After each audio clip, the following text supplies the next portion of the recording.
Hi, it's Robert with TLC again. Now I'm going to show you how to clean your brine tank. Now the first step you want to go through is you want to pull the lid off. The best thing to do with a brine tank is you want to make sure that the salt level is low, because there's a lot of weight in these depending on the water, how long it's been sitting, how much crystals is down in the bottom. So the next thing you want to do is you want to pull the float out. It's inside this tube, and you pull up the float. Now typically with potassium, see how it's starting to crystallize? With a float, that's the most important thing you want to make sure stays clean. If this gets plugged here, it won't suck in the brine. If this gets plugged here, it won't put any water. So you want to check this about once a month or every 3 weeks. Pull the float out and you want to soak it in hot water. The other important thing too here, if you look at the float, you see how it's cockeyed. That's bad, because what happens is it overflows. See how this V in the stem's kind of at an angle? That's bad.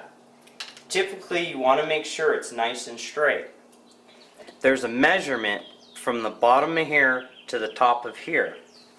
Now if you're using potassium, it's 8 3/4. If you're using salt, it's 7 3/4. Okay, next thing you do, once you pull the float out, I use 2 5-gallon buckets. The reason is I put whatever salt's in there. Anything above the grid plate you can save.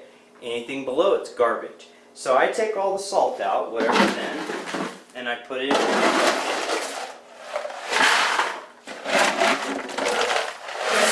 Just scoop out as much as you can.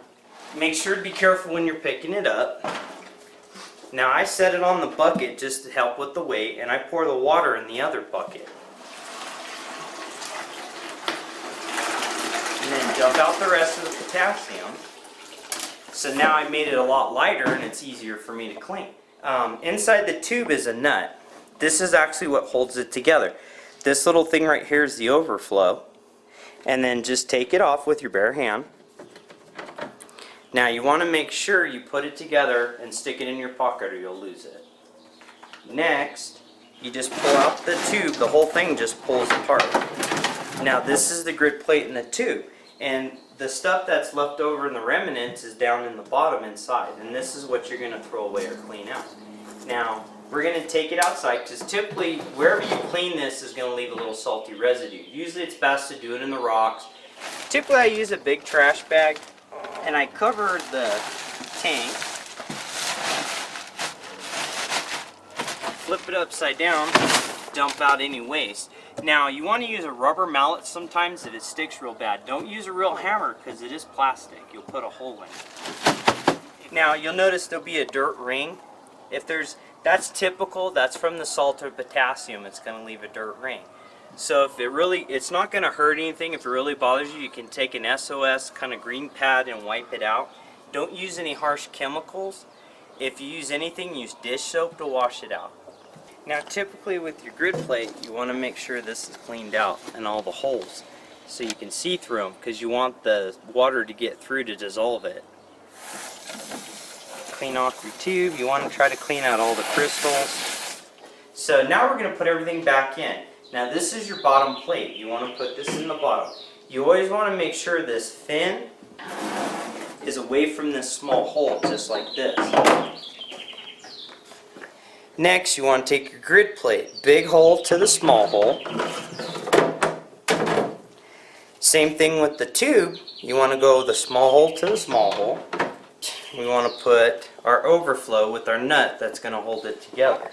Line it up, take your tube, and just hand tight. Now you want to take our float, set it back in. First thing you want to do before you turn your float on is you want to dump your salt back in. Now my brine water, or you can take some hot water. The reason I do this too is to fill it up faster, and I can make sure that my float shuts off. If you ever want to turn this on, you squeeze it, makes it run. If you want to turn it off, you just lift it up. Now I turn it on. Slide it back in nice and slow. If you bump it, it turns it off. Now I'm going to take my water and pour it back in. And I'll keep filling it up until I shut it off. The white cup in there will actually jump. It'll shut itself off. There. And if you have a little bit, it's okay to pour it in, because the unit will fix itself. It'll adjust its own water level. And then once you're done, just seal it back up and cover it back up. If the unit's been working, you don't need to do anything, just clean it. Now if the unit's in service, let it finish before you clean it. Other than that, that's how you clean a brine tank. If you have any problems, TLC is a phone call away. See you next time.